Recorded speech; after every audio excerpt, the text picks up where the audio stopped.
All right, we got another commonly used block that we use here at Freeman Medical Center, and that's the PECS block. PECS 1, PECS 2. There's different ways to do this block, and we were all just discussing this right before the video. I do it slightly different. We had a guy come up from, I don't remember, Exparil, the drug Exparil brought him in, and he was from Texas, and he showed a different way to do the PECS that I really liked. I'd always kind of struggled with PECS. I knew how to do it. Getting visualization was difficult. And that method, you'd be over here, kind of over to the, almost to the groove here of the shoulder, and you'd slide your probe down and aim it almost middle and get down to the third rib. And you got a lot more tissue to go through. It's harder to see your needle. It's harder to visualize what you're doing. The way I do it is I'll take my notch and I'll aim it to the left, and I just set it right on top of his clavicle. So boom, we got a clavicle right there. And I'm about the middle third of the clavicle. And the clavicle and the first rib are going to be joined kind of together there. You can see the artery above it there. And I'm just going to slide straight down his body, and boom, there's the second rib. And so I can do this block at the second rib, or I can continue to slide down, and there's the third rib right in the middle. So third rib, second rib, third rib.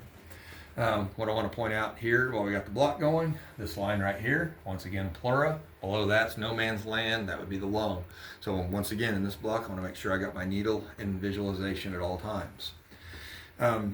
So to do the actual PECS 2 block at this second rib, because we're medial, our serratus is going to be gone. We're not going to see it, but the fascia of the serrata continues and comes up over the rib. So if I go down and touch the rib, you'll actually see it separate, and I'll get a serratus injection, and that medicine will flow into the serratus. I'll get my PECS 2 block. And then there's not much PEC minor either. You see this big bellied muscle here. That's all our PEC major. So here at the second rib, I would just bring my needle back ever so slightly to this plane right here between PECS minor and major. If I slide down to the third rib, now let's slide lateral a little bit. So see, if I slide lateral towards his arm, now I'm picking up more of that PECS minor. So here's that separation now. It's much more discernible where our PECS 2 block would go. PECS 1 block would go. So PECS 2 right on top of the rib, and then PECS 1 back up and go between the muscles. Now the PECS 2 block's your much more important block, typically for your breast surgeries and stuff. So there's a good representation here. It'd be right on the rib for our PECS 2, and then right here would be the fascial plane. I want to separate between the PEC major and there's a little bit of sliver of PECS minor I can see coming up. The PECS 2 block, it's the intercostal nerves. That's going to be the majority of the rib, the nerves coming up over the rib cage, skin, muscles, everything, or skin, I shouldn't say muscles, some of the muscles, skin, subcu, etc. It's also going to get, as we mentioned earlier, that intercostal brachial nerve that goes into the arm. If I want to combine this block with a supraclavicular block to do a fistula surgery to get the entire arm blocked, I want to do a whole arm block. The PECS 1 is really just the muscles of the PECS. So it's the PECS muscles that go to the PEC major and PEC minor is what I'm getting with the PECS 1. So because of that, I'll do the majority of my volume down here at PECS 2. I'll do about 15 cc's of, once again, I usually use 0.5% Marcaine with some Decadron, Presidex, whatever you want to use. And then I'll back out to the PECS 1 between, slide it up so a little bit to see it better. Between here, I'll inject another 10 cc's between the PECS muscles. Some people would say, if they're doing muscle sparing mastectomies and stuff like that, you don't even have to do the PECS 1 because they're not getting into the muscles. I usually just don't put that much thought into it, do the block, inject both spots no matter what to get that. So that's basically the PECS block. It's made easy. So you just set the probe down on the clavicle, and then you just slide straight down, get a rib.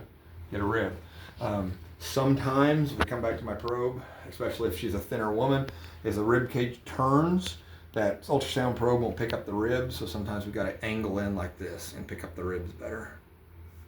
So instead of straight up and down, we'll actually angle it slightly to pick up the ribs better as we come in. And that's the PECS 2 block, or PECS block, PECS 1 and 2. And like I said, we typically do that for the breast surgeries, basically anything you're going to do on the chest wall, which is typically your breast surgeries. Not necessarily a lumpectomy or something, but more major surgery on the chest wall, mastectomies in particular. And then I could also, once again, if I needed an entire whole arm block, I would combine this PECS 2 block with a supraclavicular block to get the entire arm. Anything to add, guys? I think you got it covered. I will. I guess while we're here, I'll slide out to a more traditional approach. Would be in the groove of the arm right here. So I'd come even farther out, aim my probe in, come down on my ribs, and then slide ever so slightly like this and come in. And now you can see how much deeper I am to get to the rib. So I got a lot more. So now I'm down there, damn 5 centimeters on James here to get there. I do have more, some serratus coming in right here. I got the PECS minor, I got the PECS major, so you see that more.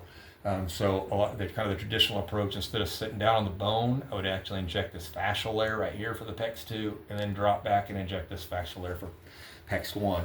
But this fascial layer, as you can see, it will continue up the ribs and right along them. So if you inject right on the rib more medially, then you'll get that. And it's just a lot easier block to perform by scooting in to midline to just slightly lateral of midline. And now you see my ribs are only 3.5 centimeters deep there, and it's going to be a lot easier to get my needle down there and get it in there safely. Bilateral procedure, I'm going to then step over and do the other side as well, or actually move my probe over here and do it. So that's it for the PECS block.